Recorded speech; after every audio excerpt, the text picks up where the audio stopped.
Welcome to my video blog. I want to thank you for joining in. I just want to get right to the topic, which is about Women History Month. This is a time to reflect on all of what women have done and made a significant contribution to the world. More importantly is the birth of children. More importantly, the care that they provide to these kids to ensure that they provide the infrastructure that we do benefit from in being in the United States and abroad.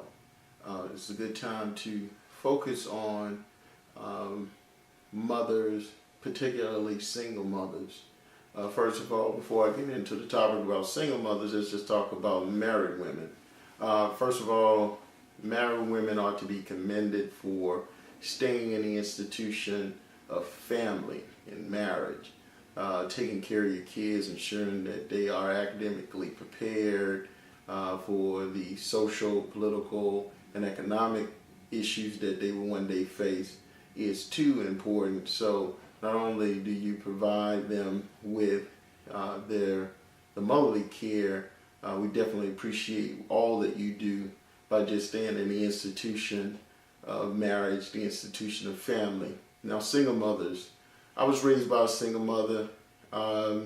It has its benefits and its shortcomings, but let's talk about the benefits if there are some that are out there. One is that, they take up the space that fathers do not provide. It is tough being a single mother. I raised two daughters. I helped my wife to raise two daughters, and I could imagine her doing that by herself. I can't even imagine a single mother and what it looks like before recession. So it's, I just want to say to you, keep doing what you're doing. I'm a product of a single mother. It doesn't always equate that we're going to always see eye to eye. Me and my mother don't always see eye to eye, but I love her. It's not a time that goes by that I don't think about her.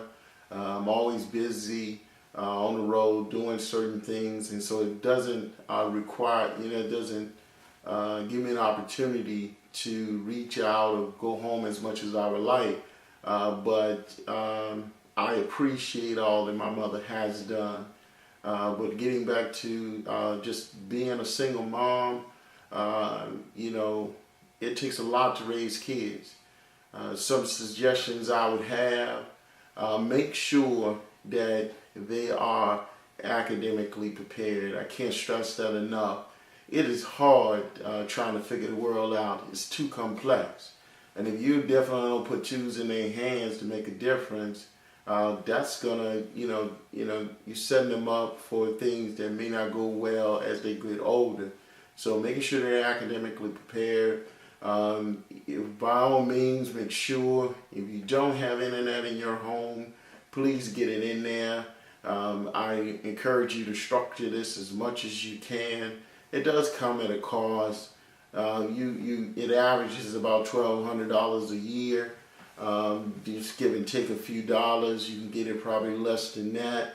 But the reason I cite the internet is a reason to have it in your home, because you must promote information literacy. There are a series of questions that come up in my house on a daily basis between kids' queries, my own queries, my wife's queries, and we use the internet to address many of those questions. It doesn't matter. You name a topic, you can definitely engage in and engage your children in it. So that's something definitely you have to get access to. Make sure they go to school every day. Make sure they do the homework every day. Is very important, because that's helping them to deal with the social issues of life. We have to deal with the issue of poor schooling. It's no way we can get around it. It's a fact.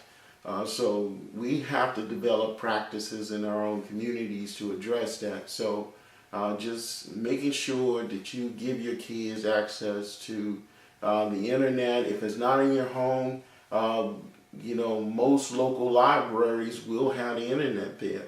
You have to take time, get your families involved. If hopefully you have someone in the area you can trust to take your kids to the library. make sure that they get access to this. Some of the things that make kids do well on the SAT is linguistic intelligence, and that's learning how to read, write coherently. Logical mathematical intelligence is very important. So make sure your kids are academically prepared and also develop some kind of talent. That's very important because the ultimate goal is, being a single mother doesn't afford you sometimes access to social mobility. Sometimes you can't go to school, although you want to go to school. That's not a possibility. And I realized that my mother had to raise 4 kids, and that put a significant challenge on her. One day, anybody who was there was encouraging her to go beyond where she was.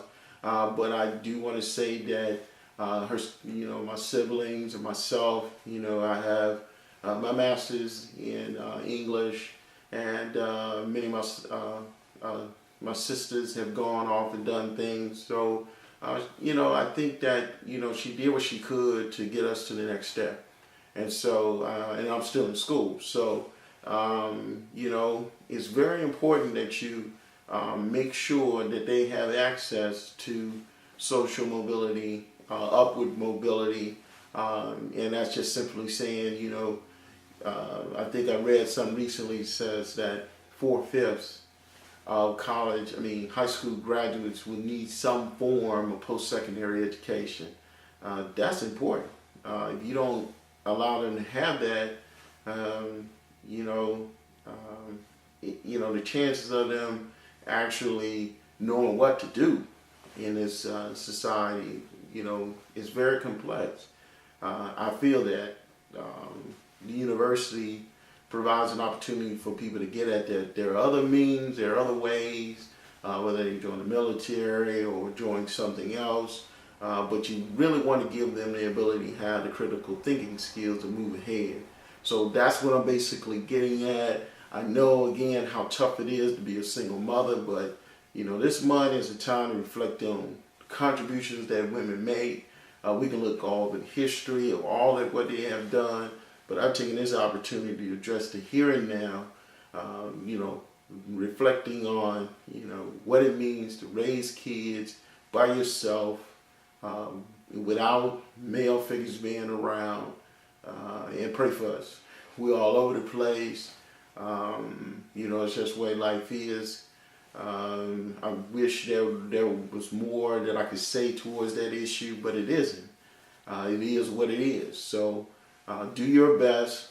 This is my best shout out to you. Peace and God take care.